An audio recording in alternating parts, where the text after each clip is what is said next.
Hermanos, muy buenos días.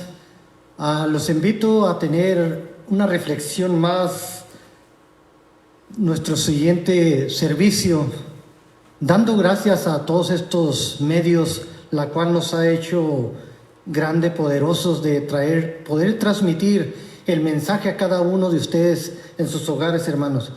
Y los invito a tener nuestra lectura bíblica en Mateo 4:4, y dice: y él respondió y dijo, escrito está, no solo de pan vivirá el hombre, sino de toda palabra que sale de la boca de Dios.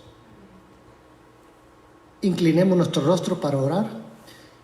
Padre nuestro que estás en el cielo, glorificado, Señor, sea tu santo nombre. Padre, te pido, Señor, por todos los hogares, por toda la humanidad, Señor. En algo especial, Señor, por nuestra predicadora, Señor, que tú traigas el mensaje, Señor, de lo alto, de lo divino, Padre, porque todas las escrituras, Señor, son inspiradas por ti, Señor. Que cada palabra, Señor, llegue y penetre en nuestros corazones donde quiera que estemos, Señor. Y este mensaje sea grandioso y poderoso para toda la humanidad. En el nombre de Cristo Jesús. Amén.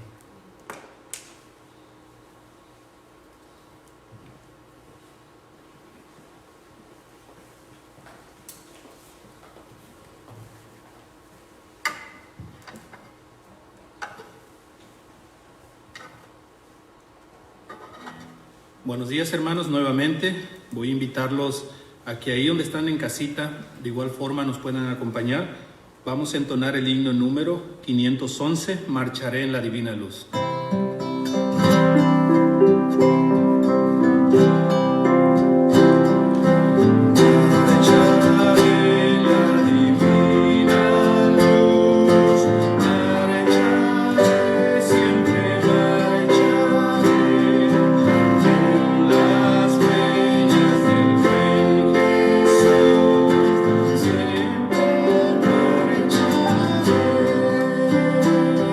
Vestir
el himno número 186. Hace años escuché.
Muy buenos días a todos, hermanos. Feliz sábado.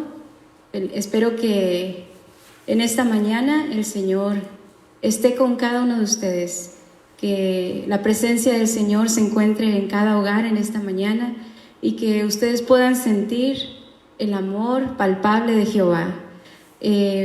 Antes de empezar con el tema, me gustaría que me acompañaran en oración desde donde están. Vamos a orar. Querido y buen Padre Celestial, gracias, Señor, por la oportunidad que nos das de reunirnos a través de este medio, Señor. Queremos que en esta mañana usted nos hable, Señor. Queremos que usted traiga, Señor, vida a nuestro corazón cansado, Señor. Que traiga esperanza al corazón descorazonado, aquel que está triste, Señor, aquel que está enfermo, aquel que se siente solo, Señor, que usted pueda venir a cada corazón de acuerdo a su necesidad, Señor. Quiero pedirle, Señor, que nos acompañe y que al abrir su palabra, Señor, nuestra vida sea transformada. En Cristo Jesús se lo pido todo. Amén.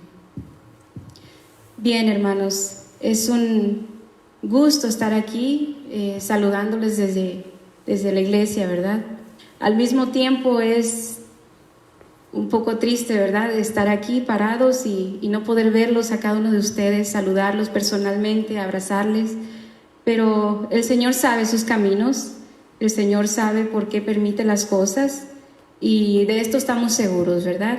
Debemos de tener esa confianza, esa fe que el Señor quiere que tengamos, y si no pasáramos por este tipo de crisis, no sería posible poder desarrollar esa fe que el Señor quiere que lleguemos a tener. En Salmo 27, el salmista en una ocasión dijo, 27:3, dijo: aunque un ejército acampe contra mí, no temeré mal alguno, porque Jehová está conmigo. Así que, hermanos, aunque el coronavirus y sus ejércitos estén, ¿verdad?, nos hayan separado y estén acechándonos, podemos estar seguros y podemos tener una seguridad completa en el Señor. Bien, esta semana, al enterarme que iba yo a exponer el tema, ¿verdad?, consultando con el Señor, pedí su consejo, que Señor, ¿qué quieres que yo comparta con mis hermanos?, ¿verdad? Y me llevó a Mateo 5, y yo quiero que ustedes me acompañen en sus Biblias a buscar Mateo 5:1. Dice así Mateo 5:1: viendo la multitud, subió al monte, y sentándose vinieron a él sus discípulos. Y yo quiero hacer un paréntesis, hermanos, aquí. Quiero hacer un paréntesis de esta ocasión, de este relato bíblico. El Señor Jesús acababa de escoger a sus discípulos. Él acababa de hacer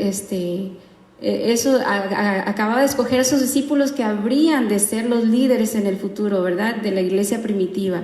Y Él sabía que estos discípulos necesitaban mucho entrenamiento, ¿verdad? Necesitaban aprender bastante antes de mandarlos a hacer una gran comisión como la que tenía para ellos reservada.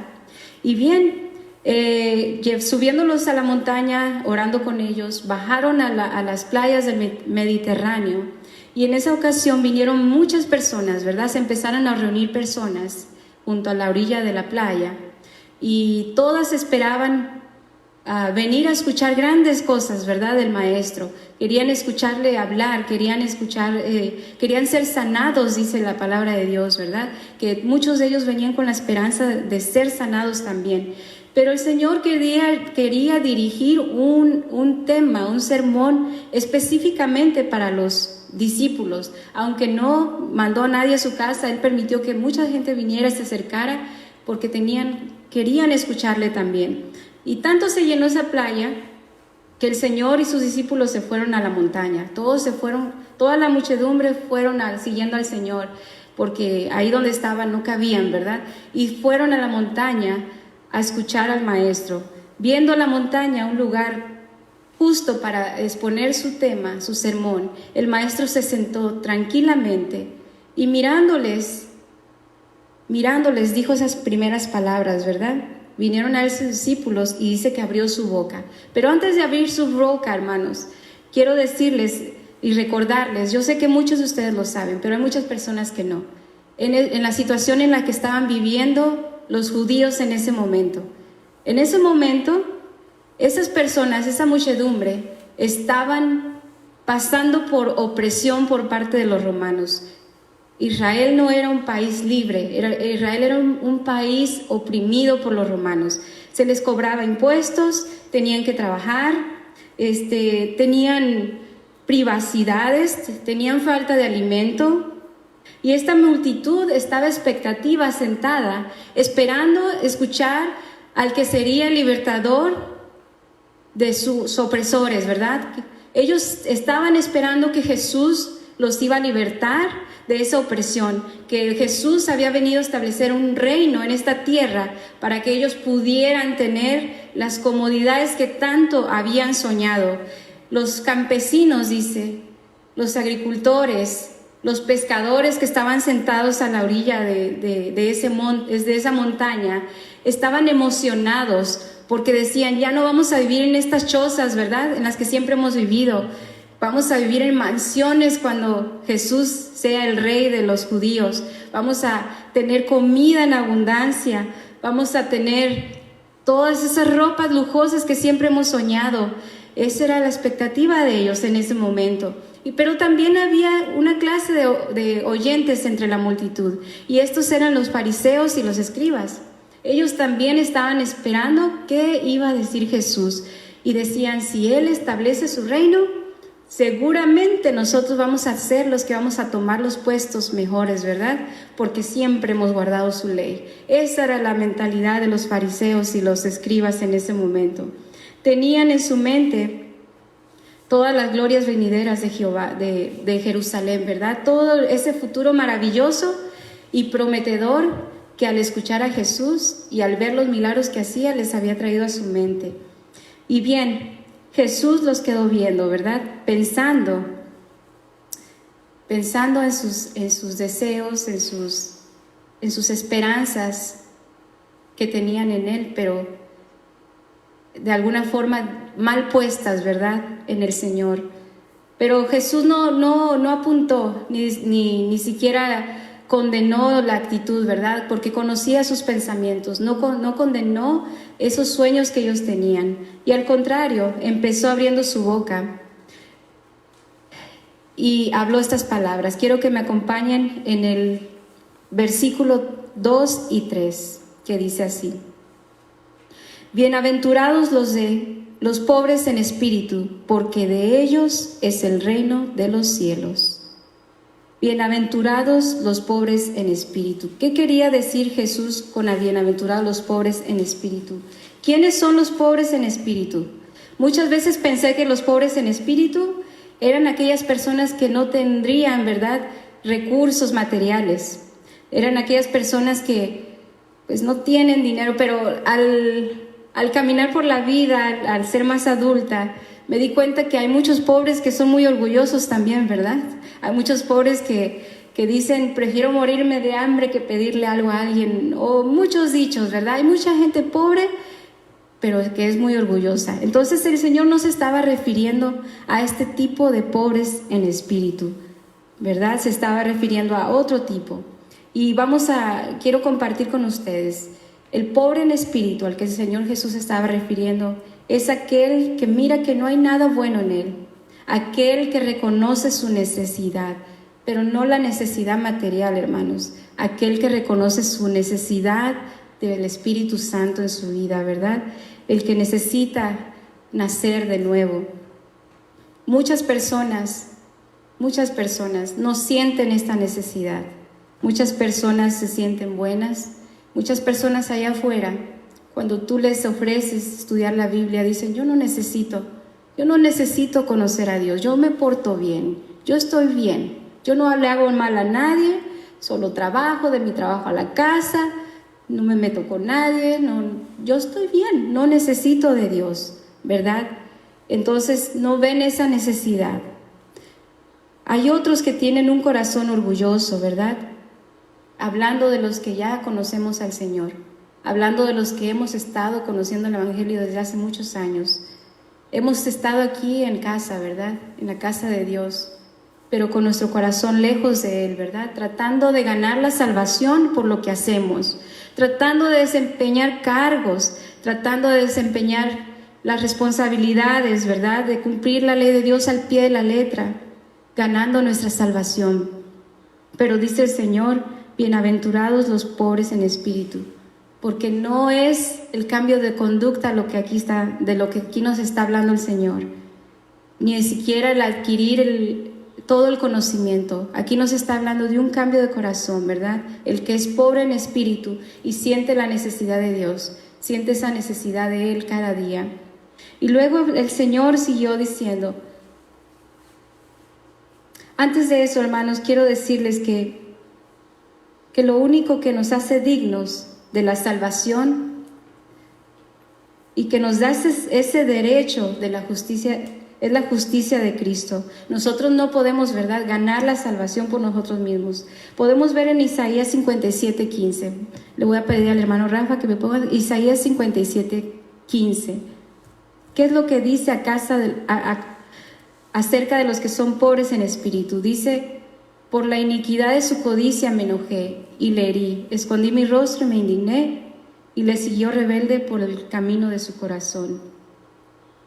Es 57:15, perdón.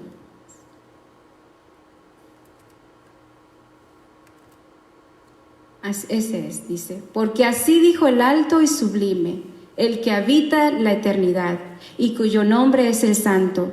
Yo habito en la altura y la santidad, y con el quebrantado y el humilde de corazón, para hacer vivir el espíritu de los humildes, para vivificar el corazón de los quebrantados. Así que esta es una promesa, ¿verdad? Que los que son pobres en espíritu, ¿quién no habita en él? El alto y el sublime, ¿verdad? El que habita en la eternidad. Esta es la promesa que podemos tener en el Señor, que somos pobres en espíritu, reconocemos esa necesidad, Él está con nosotros. Y luego siguió el Señor abriendo su boca, diciendo otra bienaventuranza. Y dijo en el 5:4: bienaventurados los que lloran, porque ellos recibirán consolación. Bienaventurados los que lloran. ¿Qué significa ser bienaventurados los que lloran? ¿Será que tengo que tener una cara larga todo el día? Como decían, ¿verdad? He escuchado a varias personas que dicen que los cristianos tienen cara de burro, ¿verdad? Que siempre están agachados y con cara larga, pero realmente significa el ser así, el llorar, significa que debemos de tener un ánimo triste todo el día. El llorar no consiste en melancolías y lamentos por causa del pecado, ¿verdad? Eso no significa llorar, hermanos. Muchas veces hemos llorado por nuestras malas acciones, por nuestras malas decisiones. Hemos tenido consecuencias que nos han dolido muy en el fondo de nuestro corazón por causa de las malas decisiones que hemos hecho, ¿verdad? Consecuencias desagradables que no nos traen nada bueno, y hemos tenido que llorar lágrimas amargas. Pero ¿será que son estas lágrimas las que el Señor se está refiriendo aquí? Este tipo de lágrimas no refleja un arrepentimiento verdadero. Cuando nosotros lloramos por ver las consecuencias que el pecado nos ha causado, no es un arrepentimiento, hermanos. El verdadero arrepentimiento es el pesar por el pecado, y es un resultado que solamente el Espíritu Santo nos trae a nuestro corazón. ¿Y saben qué es lo que nos revela el Espíritu de Dios? Cuando nosotros lloramos realmente porque el Señor nos está conmoviendo, nos revela la ingratitud de nuestro corazón hacia Dios. Nos revela que hemos sido tan viles, ¿verdad? Hemos sido tan viles hacia Dios, que le hemos dado la espalda y lloramos por esos pecados que han causado ese dolor en el corazón de Dios. Esa es la tal tristeza de la cual nos está hablando esta bienaventuranza. Es ese lloro que nos induce a renunciar al pecado, que nos ha dolido tanto lastimar el corazón de Dios, que estamos dispuestos a renunciar a ese pecado que ha lastimado el corazón de Dios. Pero hay promesa para esto. Dice que los que lloran, bienaventurados los que lloran, ¿verdad? ¿Por qué? Porque serán consolados con el perdón y la gracia de Cristo. Veamos Isaías 61, 2 y 3. ¿Qué es lo que nos dice el Señor?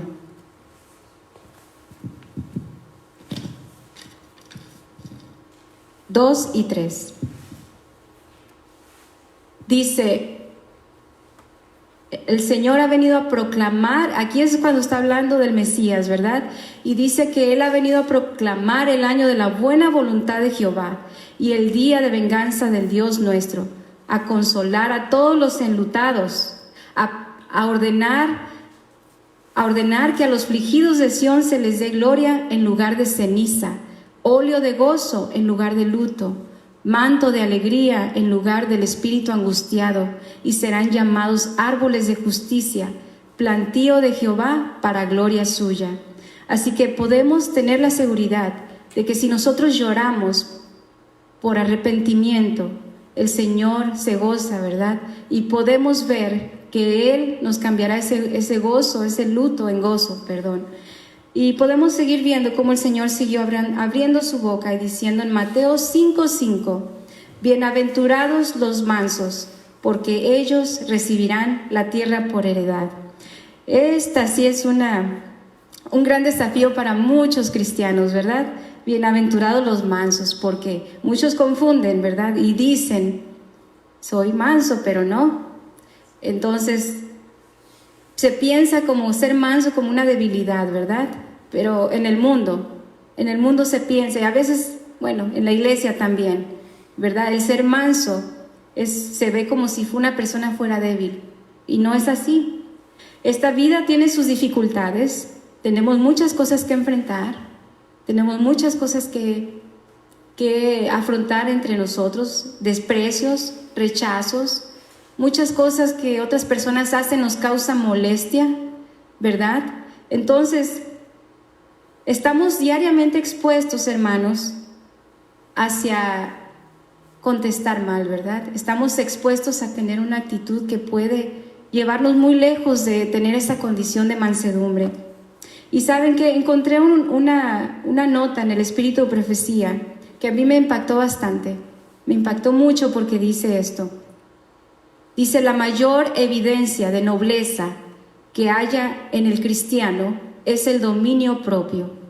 El que bajo un maltrato, una ofensa o crueldad no conserva un espíritu confiado y sereno.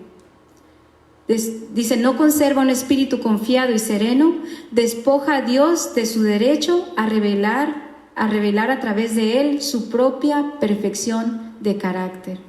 Si nosotros, hermanos, a la primera que nos hacen somos contestones, somos altivos, ¿verdad? Estamos quitándole a Dios el derecho ¿de qué? De reflejar su carácter, su perfecto carácter en nosotros. Así que dice el Señor, bienaventurados, ¿quiénes? Los mansos, ¿verdad? Bienaventurados los mansos, porque ellos recibirán la tierra por heredad. David decía en el Salmo 37, no te preocupes por los que hacen maldad, espera en Jehová y confía en Él, ¿verdad? Eso es lo que decía David en el Salmo 37. Ustedes lo pueden ver, leerlo en casa, tienen mucho tiempo para leerlo. Él siempre atribuía, se confiaba en la mansedumbre, ¿verdad? David fue una persona muy humilde también, humilde de corazón y de un espíritu manso. Así que los que son así, los que tienen esta mansedumbre, déjenme decirles una cosa, son considerados ante Dios de una manera tierna, dice el Espíritu Profecía. Dice que son de gran valor ante sus ojos aquellos que son humildes de corazón, ¿verdad? Aquellos que son mansos. Y veamos que dice 1 Corintios 13 del 4 al 7. 1 Corintios 13 del 4 al 7. Ahí donde estén en casita vamos a leerlos. Una persona mansa se puede identificar fácilmente con estos atributos, ¿verdad? Donde nos habla del amor. El amor es sufrido, es benigno, el amor no tiene envidia, el amor no es jactancioso, no se envanece, ¿verdad? No hace nada indebido, no busca lo suyo, no se irrita, no guarda rencor, ¿verdad? Estas son algunas cosas que describen a una persona llena de mansedumbre. ¿Qué dice Apocalipsis 7:15, hermano Rafa?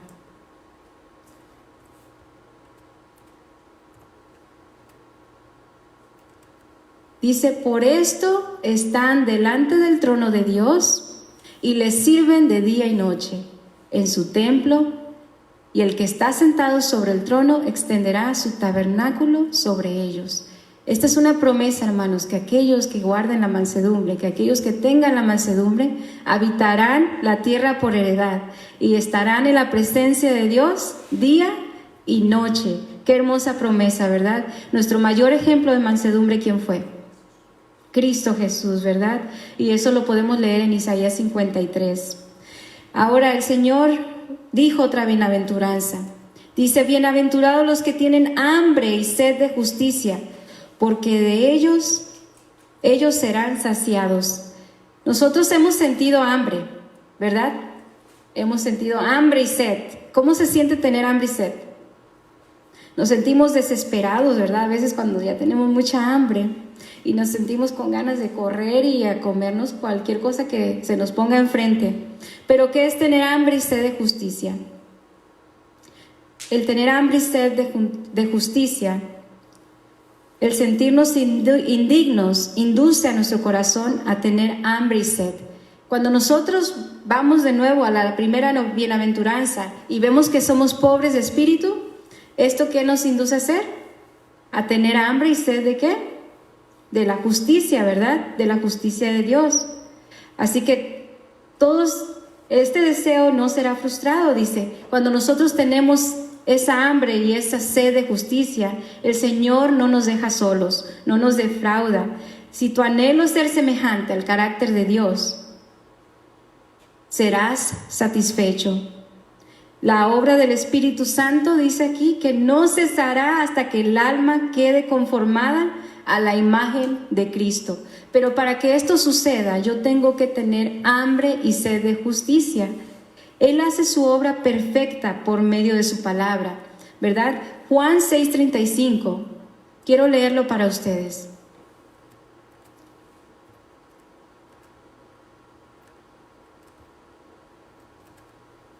Dice, Jesús le dijo, yo soy el pan de vida. El que a mí viene nunca tendrá hambre, y el que en mí cree no tendrá sed jamás. Así que, ¿cuál debe de ser? ¿Cómo podemos satisfacer nuestra hambre y nuestra sed? Es por medio de la palabra de Dios, ¿verdad? Que el Espíritu Santo hace esa obra, la hambre y la sed de justicia. Y nuevamente el Señor, en el versículo 7 de las bienaventuranzas, dijo, bienaventurados los misericordiosos, porque ellos alcanzarán misericordia. Hermanos, si Dios no hubiese tenido misericordia de nosotros, estaríamos perdidos eternamente. Si el Señor no hubiera ejercido esa misericordia en nosotros, ¿qué hubiera sido, verdad? Son aquellos los misericordiosos, los que son amorosos, benevolentes, los que tienen disposición a ayudar siempre a su prójimo, los que siempre están listos para ver cómo pueden suplir la necesidad de los pobres, ¿verdad? De los sufrientes, de los necesitados, dice que son tratados con crueldad, ¿verdad? Nosotros vemos que hay personas que son tratadas con crueldad y eso conmueve el corazón de los misericordiosos y quieren siempre ayudar y están dispuestos a hacerlos. Tratan a otros, los misericordiosos tratan a otros como Cristo los trataría a ellos y tratan a otros bien, aunque no lo merezcan, ¿verdad? Muchas veces nosotros tenemos que dar el perdón a personas que nos han ofendido y decimos, pero es que yo ¿por qué le voy a pedir perdón si él tuvo la culpa, verdad? Si él es el que me ofendió. Pues bien, los misericordiosos piden perdón, aunque esa persona no merezca, aunque esa persona no haya tenido la culpa, ¿verdad? Y está dispuesto también a perdonar las ofensas que le han hecho. Y dice Mateo 5:8, bienaventurados los de limpio corazón, porque ellos verán a Dios. Será fácil tener pensamientos puros en medio de un mundo tan lleno de iniquidad. Será fácil tener pensamientos limpios, un corazón limpio, donde todo lo que nos rodea está lleno de iniquidad, de maldad. ¿Quién podría de nosotros presumir un corazón limpio? ¿Quién podría decir, yo nunca he tenido un pensamiento impuro? Y para tener un corazón así, debemos de tener esos pensamientos limpios, ¿verdad? Porque aquí dice, bienaventurados los de limpio corazón, pero el corazón se refiere a los pensamientos, ¿verdad? Y nosotros sabemos que todo lo que nos rodea, ¿verdad?, puede contaminar nuestros pensamientos. Todo lo que podemos ver, oír. Y hay cosas, ¿verdad?, que fácilmente pueden manchar nuestra mente. He ahí por eso que debemos de tener mucho cuidado con las avenidas de nuestra alma, ¿verdad? Con lo que oímos, con lo que vemos, con lo que hablamos, con lo que tocamos, porque es así como podremos mantener un corazón limpio, con pensamientos limpios. La Biblia en Proverbios 23:7, en la primera parte, dice que somos lo que pensamos, porque ¿cuál es su pensamiento? En su corazón, dice, tal es él. Así que debemos de tener mucho cuidado, hermanos, con aquello que introducimos en nuestra mente, ¿verdad? Hemos de huir de todo aquello que amenaza manchar y empañar la visión espiritual. Películas, televisión, música, revistas. Bueno, ya no puedo hacer una lista de estas cosas porque todo se suma en un teléfono, ¿verdad?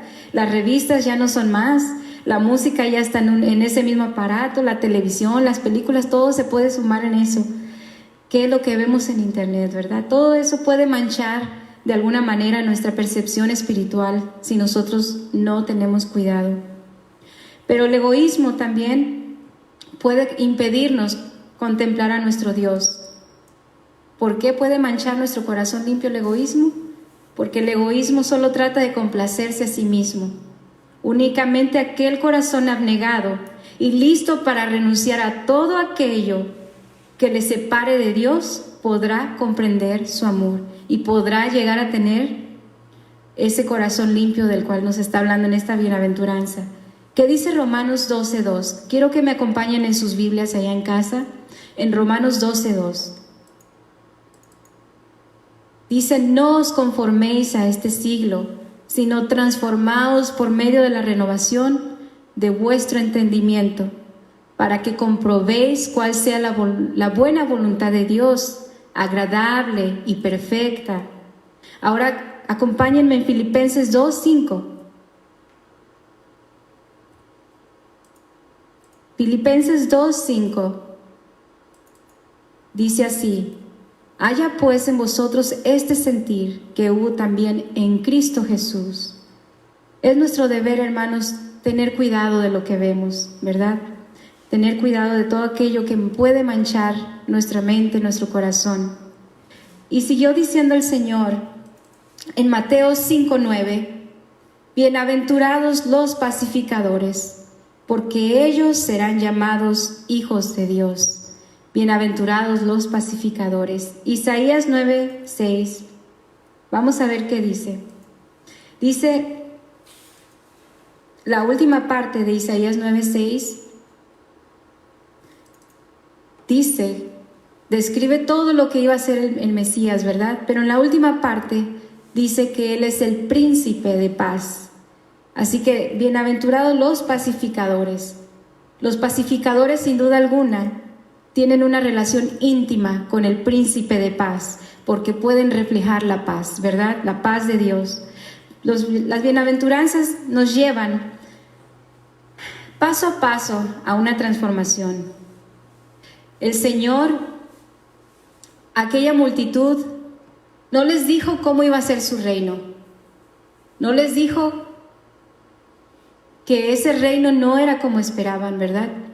Simplemente les dijo en aquella ocasión en el sermón del monte, les dijo cómo debían de ser las personas que iban a formar parte de ese reino. Todos querían que el Señor Jesús viniera a establecer ese reino en la tierra, pero el Señor no les dijo cómo iba a ser el reino, ni cuándo, sino simplemente les dijo quiénes serían los ciudadanos de ese reino, ¿verdad? Así que estas bienaventuranzas nos han llevado paso a paso a ver los requerimientos de aquellas personas que piensan ser ciudadanas de ese reino que vino Cristo a establecer y que establecerá. Dice que nos hace hijos de Dios, ¿verdad? Esa paz, esos pacificadores, esas personas pacíficas son sinceras y están aprendiendo a amar a Dios verdaderamente. Esas personas están llenas de paz. Y cuando nosotros estamos llenos de paz, hermanos, llevaremos bien a otros, ¿verdad? Nos llevaremos bien con otras personas. Nosotros no podemos llevarnos bien con otras personas si no tenemos la paz de Dios, si no estamos en paz con la ley de Dios. Y si nosotros vemos disensión en la iglesia, si nosotros vemos disensión en cualquier lugar, nosotros ayudaremos a esas personas a traer paz, ¿verdad? No fomentaremos la disensión, no nos haremos partícipes de ella, sino más bien seremos pacificadores, ayudando a otros a que se reconcilien, a que encuentren paz entre ellos. Esos son los pacificadores. No se unen a las contiendas ni a los chismes, ¿verdad? Sino más bien son pacificadores, reflejando al príncipe de paz. El Salmo 119, 165 dice que mucha paz tienen los que aman tu ley. Así que, hermanos, si estamos en paz con la ley de Dios, amamos al Señor, mucha paz tendremos, ¿verdad? Mucha paz tienen los que aman tu ley. Y el Señor Jesús siguió hablando en Mateo 5, del 10 al 12, siguió hablando y diciendo esto: bienaventurados los que padecen persecución por causa de la justicia, porque de ellos es el reino de los cielos. Bienaventurados sois cuando por mi causa os vituperen y os persigan, y digan toda clase de mal contra vosotros, mintiendo. Gozaos y alegraos, porque vuestro galardón es grande en los cielos, porque así persiguieron a los profetas que fueron antes de vosotros. ¿Saben qué, hermanos? Cuando el Señor estuvo hablando todas estas palabras y diciéndoles a los oyentes quiénes serían los ciudadanos de este reino, Él sabía que más adelante los discípulos serían perseguidos por sus mismos líderes, serían maltratados, serían encarcelados y pasarían por muchas tribulaciones. Y no solamente ellos, también los primeros cristianos tuvieron que pasar por privaciones, por maltratos, por la Roma pagana. Y hubo una era que fue más de 1000 años, donde la Roma papal estuvo persiguiendo a los cristianos, estuvo haciendo lo que quiso el enemigo con aquellas personas que confesaban el nombre de Cristo Jesús. Fue un periodo de terrible persecución, ¿verdad? Cuando estuvo este sistema en la supremacía. Pero el Señor ya había advertido a todos aquellos que quisieran ser ciudadanos del reino de los cielos. Y había dicho que todo aquel que tuviera, ¿verdad?, esa hambre, todo aquel que fuera pobre en espíritu, todo aquel que llorara por su condición, el Señor lo iba a capacitar para poder llegar hasta este punto de ser perseguido por su nombre, ¿verdad? Tal vez nosotros podemos ver, antes yo veía las bienaventuranzas y decía, bueno, yo creo que soy humilde porque pues yo sí lloro, ¿verdad?, cuando cometo algo malo. Me trataba de identificar con alguna de ellas. Pero esta semana el Señor me ha estado hablando y me hizo ver que no es que yo me identifique con alguna de ellas. No es como que el hermano es manso, aquel hermano es humilde. No, son pasos a seguir para que nos haga dignos de ser ciudadanos del reino de los cielos. Cada una de estas bienaventuranzas nos llevan a llegar a ser hijos de Dios y heredar la tierra, ¿verdad? Nos damos cuenta que son como escalones para llegar hacia la patria celestial. Son como escalones que nos llevarán a heredar la vida eterna, que nos preparan para ser esos ciudadanos que queremos ser del reino de los cielos. Nosotros estamos en espera en este momento, ¿verdad? Esperando el acontecimiento de la segunda venida de Cristo. Queremos ser ciudadanos del reino de Dios. Queremos ser de los que cuando venga Cristo estemos de pie y digamos, he aquí el Señor viene. Le hemos esperado, ¿verdad? Nuestro Rey de Reyes y Señor de Señores. Pero pareciera, al ver las bienaventuranzas, al menos yo no conozco muchas personas que tengan todas estas descripciones, o ustedes sí las conocen. Son contadas, sí las hay, pero son contadas las personas que tienen este tipo de comportamiento, que han nacido de nuevo por medio del Espíritu Santo. Pero yo no les traigo este mensaje, hermanos, para que nos desanimemos, ¿verdad? Porque al ver esto, al menos a mí me pasó. Yo dije, ¿cómo podría yo llegar a hacer todo eso?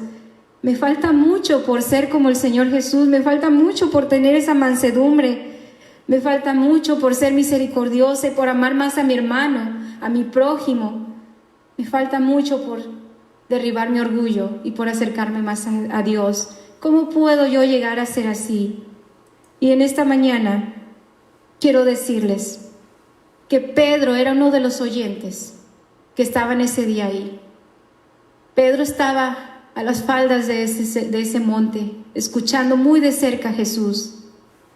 Y Pedro decía, yo quiero ser parte de ese reino, ¿verdad?, que va a establecer Jesús. Pedro era impulsivo, nosotros lo sabemos. Pedro no se tentaba el corazón para responder mal. Sacó la espada para cortarle la oreja a un soldado, ¿verdad?, en cuanto tuvo oportunidad. Pedro negó a su maestro. Era el primero que decía, Señor, yo soy mejor. Si estos te negaren, yo nunca te negaré. Tenía una seguridad tan grande de sí mismo. Decía Pedro, yo estoy seguro que yo te voy a seguir, aunque estos te negaren, ¿verdad? Ofendiendo así a los demás discípulos, ¿verdad? Poniendo en duda su fidelidad a Jesús y poniéndose él como el único que sería fiel. Pedro, pobrecito de Pedro, no sabía, ¿verdad?, que tendría que pasar por una prueba tan grande, que tenía que llorar lágrimas amargas para poder darse cuenta de que su suficiencia propia era basura, de que él no podía seguir pensando que podía confiar en sí mismo. Pero hubo un cambio en Pedro, y usted lo puede leer en casa esta semana.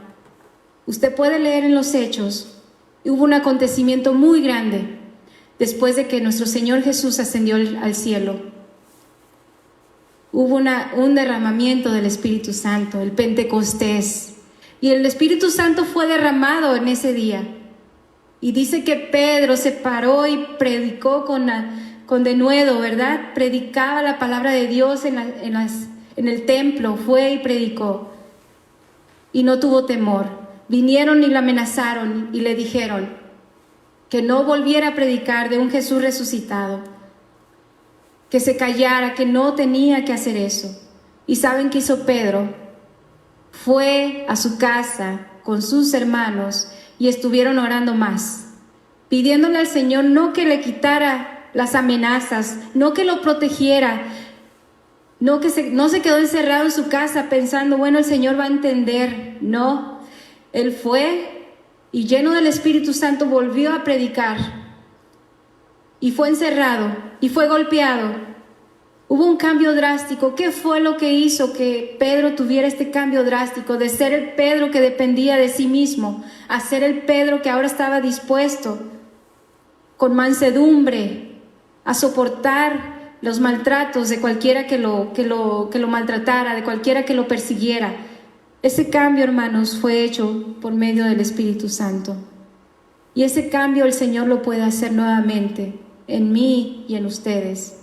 Ese cambio el Señor está dispuesto a llevarlo a cabo. El Señor ha dicho que si nosotros pedimos, el Espíritu Santo nos lo dará. El Señor está más que dispuesto a ayudarnos en esta obra. Dice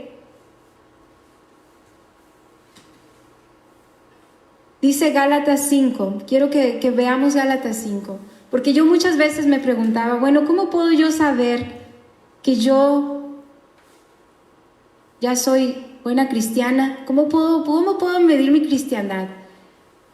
Por muchos años he sido cristiana, por muchos años he servido en la iglesia, por muchos años he llegado a la escuela sabática, he dado temas, he cantado. Hago muchas cosas para Dios, pero ¿será que para Dios, para la vista de Dios, estas cosas me cuentan? Vamos a ver qué dice Gálatas 5, 22 y 23. ¿Qué es lo que determina si soy una buena cristiana o no? ¿Lo que hago o lo que soy? Vamos a ver. Mas el fruto del Espíritu es amor, gozo, paz, paciencia, benignidad, bondad, fe, mansedumbre, templanza. Contra tales cosas no hay ley. Mis queridos hermanos, es bueno estar despiertos al tiempo en que estamos viviendo. Es bueno que echemos una mirada a las profecías, que veamos que estamos viviendo el cumplimiento de las profecías en nuestros días. Pero es importante que nosotros le demos el enfoque correcto al momento en que estamos viviendo. A mí de nada me sirve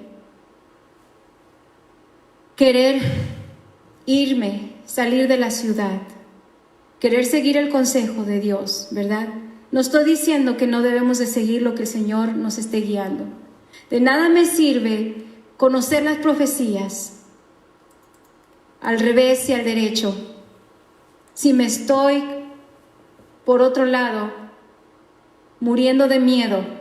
Si por otro lado estoy criticando a aquellos que no están haciendo nada, estoy criticando a mi hermano, portándome de una manera que no es a la luz de la palabra de Dios cristiana. Creo que nuestra mayor preocupación en este momento es que el Señor haga un cambio en nuestro corazón y que podamos demostrar en nuestras vidas el fruto del Espíritu de Dios, que es amor, gozo, paz, benignidad, bondad y fe. El Señor no nos ha dejado solos en esto, hermanos. El Señor dice en Isaías 1:18, nos extiende esta invitación. Isaías 1:18 dice: venid luego, dice Jehová, y estemos a cuenta. Si vuestros pecados fueren como la grana, como la nieve serán emblanquecidos. Si fueren rojos como el carmesí, vendrán a ser como blanca lana. Es una promesa que el Señor nos ha dado. El Señor ha prometido. Nosotros no podemos cambiar nuestro corazón. Es el Espíritu de Dios quien hace estas cosas. Pero sí necesita tu voluntad para que tú te arrodilles cada mañana, para que tú vengas a tu Biblia y la estudies. El Señor no puede hacer un cambio si tú no tienes hambre y sed de la palabra de Dios. Si tú no vienes a Él para que Él pueda cambiar tus pensamientos y tu mente. El Señor, hermanos, la transformación por medio del Espíritu Santo no es una cosa de que una varita mágica va a venir y te va a transformar. No. Tú tienes que estudiar la palabra de Dios. Tú tienes que orar y pedirle al Señor que te cambie. ¿Cuántos de nosotros hemos orado por nuestra conversión? Por la conversión de nuestros hijos, por la conversión de nuestro esposo, de nuestra esposa. ¿Cuántos nos hemos preocupado por este punto que es tan indispensable para ser ciudadanos del reino de los cielos? No nos preocupemos por lo que va a venir, no nos preocupemos por los acontecimientos. Si nosotros estamos preparados de esta manera, no vamos a ser como Pedro. Vamos a ser como el Pedro que fue convertido después de que el Espíritu Santo llegó a su vida. Vamos a ser como el Pedro que reconoció que él solo no podía ser fiel a Dios, que se defendía cuando alguien lo agredía. Vamos a ser el Pedro manso y humilde de corazón, que se dejó matar como un cordero siguiendo los pasos de su maestro. El Señor dice en Ezequiel 11, del 19 al 20,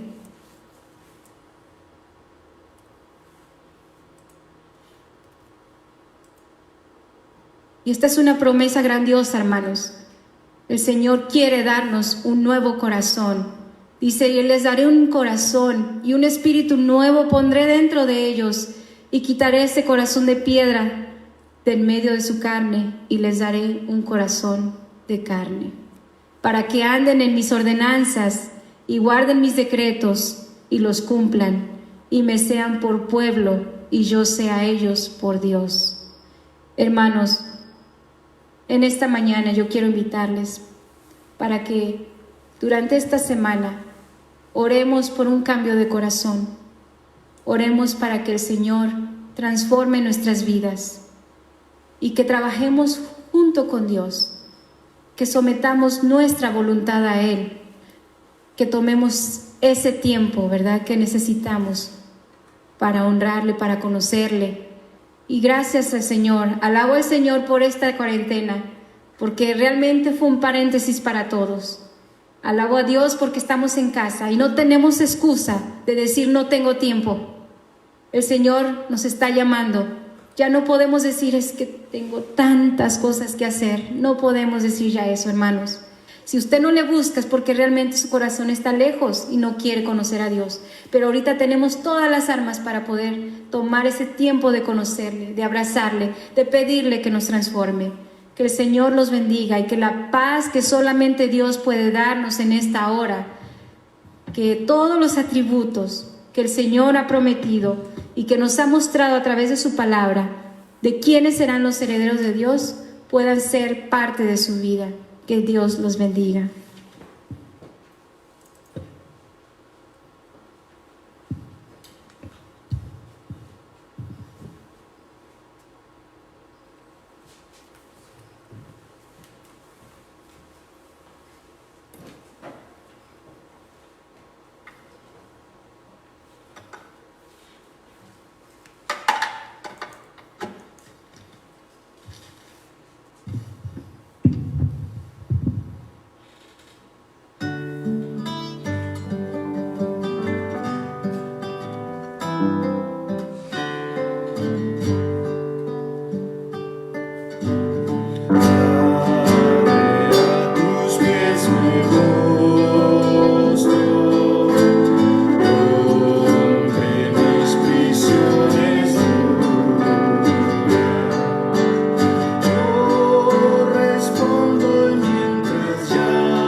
Amoroso Padre Celestial, le damos las gracias, Señor, por su palabra, porque ella nos da la verdad, porque ella nos capacita, Señor, para ser herederos del reino de Dios. Ayúdanos, Señor. Necesitamos tu Espíritu Santo que sea derramado en cada hijo sincero, Señor, que te ha buscado y que te busca. Señor, hay muchas personas allá afuera. Hay muchas personas que en esta mañana sienten el deseo en su corazón de servirte, de conocerte, pero miran su condición y se entristecen, Señor. Pero tú nos has dado esperanza. Nosotros no podemos cambiar nuestra naturaleza, Señor. Así como el leopardo no puede quitar las manchas de su piel, nosotros no podemos cambiar nuestro corazón malvado, Señor. Pero hay esperanza en Cristo Jesús. Si nosotros aceptamos el sacrificio del Cordero de Dios, que quita nuestro pecado, nos limpias de toda maldad, Señor. Y por eso, Señor, estamos aquí. Esa es nuestra esperanza, Señor. En Él reposa nuestra única fe, Señor. En Él reposa nuestra esperanza. Que tú puedes cambiar, Señor, este corazón. Señor, nos ponemos en tus manos, confiando de que la obra de tu Espíritu Santo terminará su obra en nosotros, Señor. Cámbianos, Señor. Llévanos hacia la vida eterna, Señor. Y ayuda, Señor, en nuestra necedad, Señor. Ayúdanos a buscarte. Ayúdanos a doblegarnos. Rompe nuestras cadenas de orgullo, nuestras cadenas de pecado. Y ayúdanos a acercarnos a ti por fe, Señor. Por medio de aquel que es digno de toda nuestra alabanza, pedimos todas estas cosas. Amén.